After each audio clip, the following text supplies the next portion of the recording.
Merci, Monsieur le Président. Monsieur le député, Mesdames et Messieurs les élus, cher Henri de Brincourt, chers amis, un mot d'abord sur les membres de la Credo, la coordination des chrétiens d'Orient en danger qui m'accompagne. Nous sommes depuis septembre 2013, nous tirons les sonnettes d'alarme et aujourd'hui, malheureusement, ce que nous avions prédit à l'époque, nous le voyons se dérouler sous nos yeux. Alors je voulais saluer la présence d'Elie Chiaco, qui accueille les réfugiés et qui, à l'époque de Nicolas Sarkozy, avait géré le programme Irak 400. On peut saluer Elie Chiaco de la MMO, Saïd Oujibou, qui est converti et qui fait un programme de déradicalisation avec la Credo, Pierre Joseph, qui préside une organisation sur de réflexion et d'action sur la Syrie, et tout à l'heure, Jean Maher, qui préside la plus grosse organisation franco-égyptienne, mais qui s'exprimera tout à l'heure. Je veux d'abord saluer le député Guillaume Larrivé, qui a voulu et porté cette belle manifestation, qui est la première pour nous en province, et qui est importante, et je veux lui dire merci, merci au nom de ces hommes et de ces femmes persécutés, parce qu'ils sont chrétiens. Monsieur le député, vous assumez la tradition de la France, celle qui a commencé avec Saint-Louis, celle qui ne craint pas d'afficher sa solidarité avec les peuples aux opprimés et les chrétiens d'Orient. Merci, monsieur le député. Vous appartenez à un groupe d'études sur les chrétiens d'Orient à l'Assemblée nationale, présidé par Valérie Pécresse. Et je voulais dire un mot sur ce groupe d'études. Ce groupe fait un travail remarquable et oblige souvent la diplomatie française a bougé ses lignes. Nous souhaitons qu'au Sénat, M. de Brincourt et d'autres sénateurs présents ici, eh bien que vous puissiez suivre le même exemple. Nous avons besoin aujourd'hui que les parlementaires portent la voix du peuple. Leur présence aujourd'hui est un signe, le signe qu'on n'accepte plus, ces massacres de manière impunie. Je ne sais pas si le maire est là. Monsieur le maire, merci pour votre présence. Mais monsieur le maire, la Credo a commencé une campagne dans toute la France, en partenariat avec l'association lancée par Claude Goasguen, les mairies avec les chrétiens d'Orient. C'est une organisation apolitique. Nous faisons des conférences et à notre départ, il est mis sur le fronton de la mairie en soutien aux chrétiens d'Orient, une banderole qui reste. Monsieur le maire, nous souhaitons que vous soyez le premier maire de province à poser cette banderole et nous serons heureux et fiers d'être à vos côtés.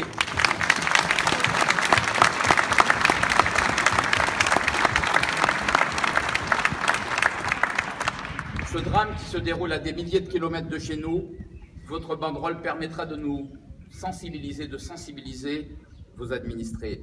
Et les cloches de cette belle cathédrale qui ont sonné tout à l'heure, elles sonnent aussi ce soir à des milliers de kilomètres. Elles sonnent en Orient, dans les églises chrétiennes qui maintiennent le souvenir du Christ et parlent des premiers chrétiens. Elles sonnent dans le cœur des réfugiés qui n'ont plus d'église et qui vivent dans des conditions les plus effroyables, et elles sonnent aussi pour rappeler ces martyrs qui ont refusé de se convertir pour sauver leur vie et qui ont été pour cela égorgés en priant Marie et le Christ. Nous ne devons pas les oublier, nous devons prier pour eux. Les cloches d'Orient doivent continuer à sonner malgré la persécution. Les cloches de notre beau pays doivent aussi rappeler notre histoire, nos valeurs. Et la laïcité ne doit pas leur être opposée pour les faire taire. Cette laïcité de combat qui fait que pendant tant de mois, nous ne parlions pas des chrétiens d'Orient parce qu'il y avait chrétiens et qu'il a fallu le drame des Yézidis pour qu'on puisse se dire il y a aussi des chrétiens, et donc on parlait des chrétiens et des Yézidis. Nous ne voulons pas que cette laïcité serve de prétexte pour faire taire la voix des sans-voix, la voix des opprimés. Cette laïcité de combat, la RATP l'a utilisée pour refuser la mention en soutien aux chrétiens d'Orient. Cette laïcité qui est une amnésie, alors que des droits humains les plus élémentaires sont bafoués, eh bien, la Credo a été en pointe dans le combat contre la RATP. Nous avions déposé une plainte contre la RATP et la mobilisation populaire. Notre plainte a permis leur recul. Ils ont reculé, mais ils ont toujours continué à refuser d'admettre que les chrétiens n'étaient pas des partis au conflit, qu'on ne pouvait pas opposer et renvoyer dos à dos chrétiens d'Orient et Daesh, que les criminels ne pouvaient pas être assimilés aux victimes. Voilà pourquoi la Credo a demandé au secrétaire d'État au transport de les aider. Eh bien, nous avons une réunion, et je tiens à le dire, avec le secrétaire d'État au transport le 12 juin. Et c'est seulement le 12 juin que nous avons eu ce courrier de la RATP, signé par la présidente, que j'ai vu chez le secrétaire d'État, qui reconnaît très clairement que c'était une erreur, que les chrétiens sont des victimes, et qu'il y a d'un côté des victimes et de l'autre les bourreaux. C'est important que ces combats pour le symbole aillent jusqu'au bout, mais c'est choquant parce que l'évidence pour nous n'est pas l'évidence pour certains. Il faut que nous soyons vigilants. Je sais que je peux compter sur la mobilisation de ceux qui ce soir sont présents et sont l'avant-garde de ceux qui doivent porter la parole des opprimés dans notre pays. Les chrétiens dans les années 50 représentaient entre 15 et 20% des populations d'Orient. Aujourd'hui, ils sont entre 3 et 4%.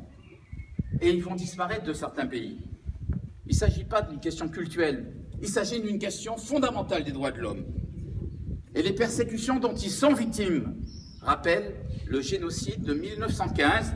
Les chrétiens, avec les descendants des survivants arméniens qui ont fui en Syrie et en Irak, revivent un siècle plus tard les mêmes souffrances. Et nous avons détourné le regard. Aujourd'hui que les chrétiens, avec l'évidence que les images nous ont montrées, sont massacrés, martyrisés. Leurs femmes, leurs filles sont violées et vendues comme esclaves.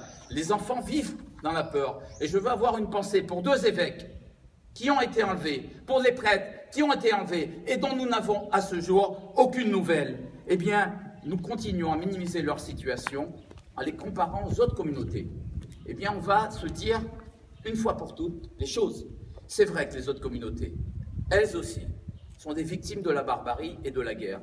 Mais il y a une spécificité chez les chrétiens. Ils sont victimes uniquement parce qu'ils sont chrétiens, parce que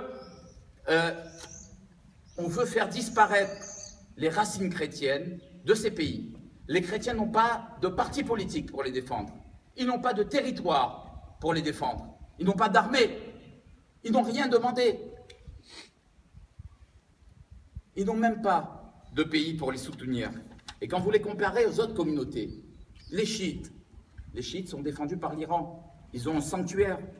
Les chiites ont une armée puissante. Les sunnites sont soutenus à bout de bras par les pays du Golfe, notamment. Ils ont des armes, ils ont de l'argent. Les Kurdes aussi ont leur territoire, ils ont du pétrole et ils ont même, et c'est bien, le soutien de l'Occident. Mais qui soutient les chrétiens d'Orient? Personne. Personne aujourd'hui, ni les pays arabes, ni les Occidentaux. Les Occidentaux, c'est la laïcité. C'est la peur aussi d'entrer dans une logique qui rappellerait des croisades alors qu'on parle des droits de l'homme. Alors qu'on parle de femmes, d'enfants massacrés uniquement en raison de leur religion. Eux qui pourraient se mobiliser et sont aptes à se mobiliser pour les droits de l'homme partout dans le monde, quand c'est les chrétiens, on a attendu la réponse de nos États. La France, c'est vrai, a bougé. Mais elle a bougé pourquoi? Parce que vous avez bougé, parce que la population, les Français se sont levés. Le peuple de France a dit, ça suffit. Ça a poussé notre diplomatie, effectivement, à évoluer. Mais les pays arabes, vous croyez qu'ils n'ont pas une responsabilité? Les musulmans devraient se rappeler ce qu'ils doivent aux premiers chrétiens.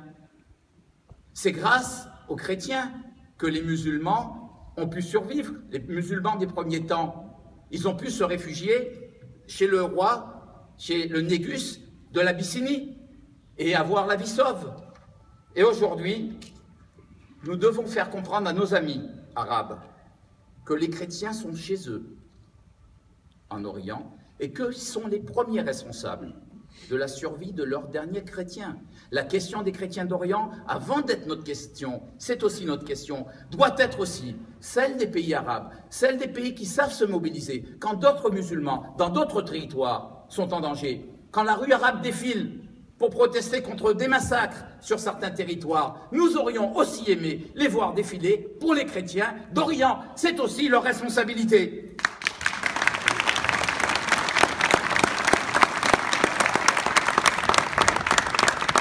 Je vais faire deux propositions et aller vite. La première, c'est qu'il faut un fonds, puisque nous avons des parlementaires, un fonds d'aide pour les chrétiens d'Orient. On leur dit restez là-bas, attendez la fin de la guerre et vous reviendrez.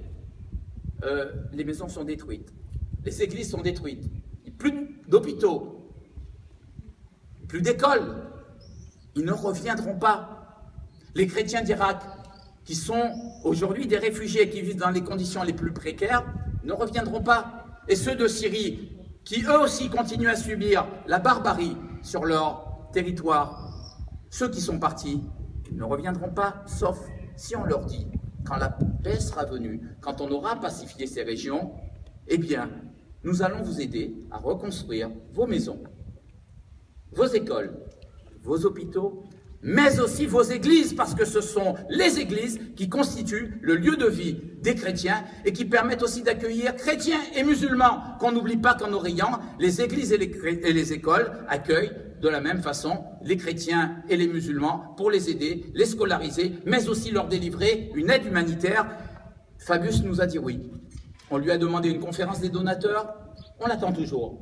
J'espère, monsieur le sénateur, monsieur le député, qu'on l'interrogera sur son engagement qu'il a pris avec nous devant des parlementaires, l'engagement qu'il a pris à l'ONU quand il y est allé à notre demande porter cette voix. Nous voulons aujourd'hui une conférence des donateurs pour que les chrétiens d'Orient aient l'espoir de revenir un jour. Nous voulons aussi faire une deuxième proposition, parce qu'il ne faut pas se voiler la face. Les chrétiens d'Orient sont victimes de massacres, qui n'est pas un simple massacre, c'est un génocide et un crime contre l'humanité. Voilà pourquoi la Credo a déposé une plainte pour crime contre l'humanité et génocide contre Al-Nosra, contre Daesh, pour ce qu'ils font subir aux chrétiens, aux yézidis et aux autres minorités. Eh bien, je vais vous dire pourquoi c'est important. Non pas parce que les terroristes ont peur de la Cour pénale, c'est important pour les Français. Et on a eu un exemple dans l'Isère.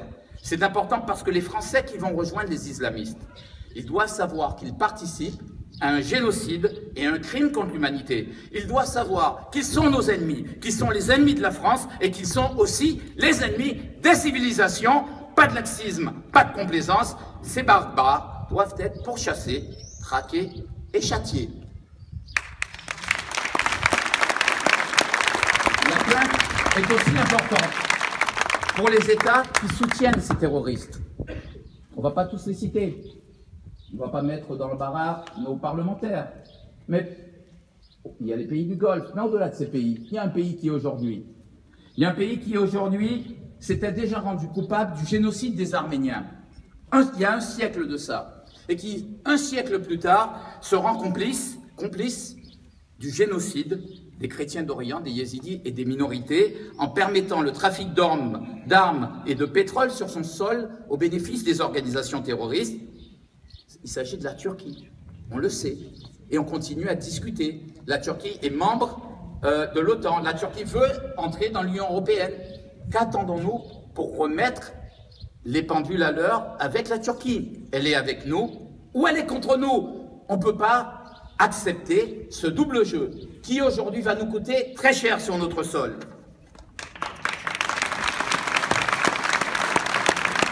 Monsieur le député, vous avez raison, nous sommes en guerre. Et cette guerre doit se passer partout où elle doit se mener. Elle doit se passer en Irak, en Syrie, en Égypte, en Libye, en Liban, au Sahel, et demain en Jordanie, en Israël et au Maghreb. On a eu un exemple en Tunisie. Mais cette guerre va se transporter sur notre sol. Des milliers de Français subissent la propagande de Daesh. En voulant combattre les quelques Français qu'on arrête au compte-gouttes, on vide la mer avec une cuillère. Il faut fermer le foyer terroriste là-bas. Il faut créer une coalition arabe que nous soutiendrons, que nous appuierons pour en finir et le plus vite possible avec Daesh. Et ce n'est pas ce que nous faisons. Et je vais en terminer là. Nous avons fait 3 erreurs. Et ça nous coûte très cher. Nous avons laissé tomber Mossoul. Après la chute de Mossoul, Daesh, qui était un mouvement régionaliste en Syrie, est devenu une menace mondiale. Ils ont mis la main sur de l'argent, du pétrole et de l'armement lourd.